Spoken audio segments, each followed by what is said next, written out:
ಎಲ್ಲರಿಗೂ ನಮಸ್ಕಾರ. ಸಬಿ ರುಚಿಗೆ ಸ್ವಾಗತ. ನಾನಿವತ್ತು ಗರಂ ಮಸಾಲ ಮಾಡ್ತಾಯಿದ್ದೀನಿ.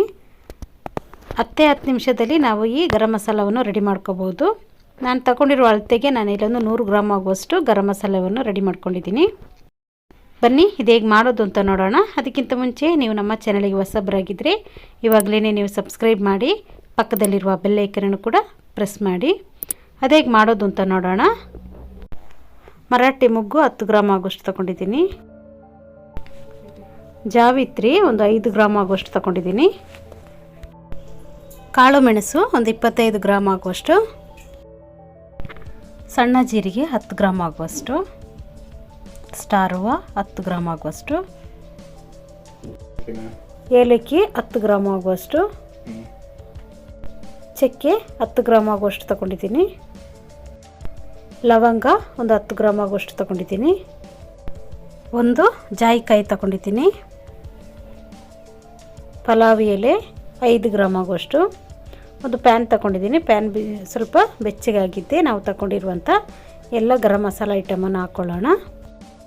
ನೋಡಿ ಎಲ್ಲವನ್ನು ಹಾಕ್ಕೊಂಡಿದ್ದೀನಿ. ಇದು ಸ್ವಲ್ಪ ಬೆಚ್ಚಗಾದರೆ ಸಾಕು, ತುಂಬ ಬಿಸಿ ಮಾಡೋದು ಬೇಡ. ಸ್ವಲ್ಪ ಇದು ಕೈಗೆ ನಾವು ಮುಟ್ಟುವಾಗ ಬೆಚ್ಚಗಾಗುತ್ತಲ್ಲ ಅಷ್ಟಾದರೆ ಸಾಕು. ಸ್ವಲ್ಪ ಇದನ್ನು ಹುರ್ಕೊಳ್ಳೋಣ. ನಾವು ಈ ಥರ ಮಾಡೋದ್ರಿಂದ ಈ ಮಸಾಲೆಯನ್ನು ನಾವು 1 ವರ್ಷ ಕೂಡ ಇಟ್ಕೊಳ್ಬೋದು, ಏನಾಗೋದಿಲ್ಲ, ಚೆನ್ನಾಗಿರುತ್ತೆ. ಇವಾಗ ಇದು ತಣ್ಣಗಾಗಲಿ. ತಣ್ಣಗಾದ್ಮೇಲೆ ಇವಾಗ ಒಂದು ಮಿಕ್ಸಿ ಜಾರ್ ತಗೊಂಡು ಅದಕ್ಕೆ ನಾವೆಲ್ಲವನ್ನು ಹಾಕ್ಕೊಳ್ಳೋಣ.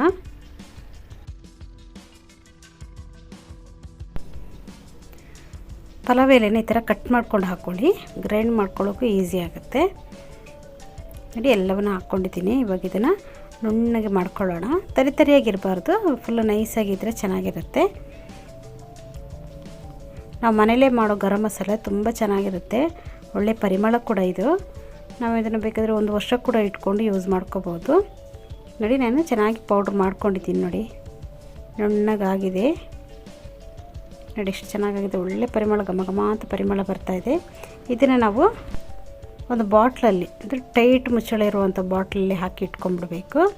ತುಂಬಾ ಚೆನ್ನಾಗಿರುತ್ತೆ ಇದು. ನೋಡಿ ಎಲ್ಲವನ್ನು ಒಂದು ಬಾಟ್ಲಿಗೆ ಹಾಕಿ ಇಟ್ಕೊಂಡಿರ್ತೀನಿ. ನಮ್ಮದಿಲ್ಲಿ ಗರಂ ಮಸಾಲ ಇಲ್ಲಿ ರೆಡಿಯಾಗಿದೆ. ನೋಡಿ ಈ ವಿಡಿಯೋ ನಿಮಗೆ ಇಷ್ಟ ಆದರೆ ಲೈಕ್ ಮಾಡಿ, ಶೇರ್ ಮಾಡಿ, ಸಬ್ಸ್ಕ್ರೈಬ್ ಮಾಡಿ. ವಿಡಿಯೋ ನೋಡಿದ್ದಕ್ಕಾಗಿ ಧನ್ಯವಾದಗಳು. ನಾನು ಸಬಿ.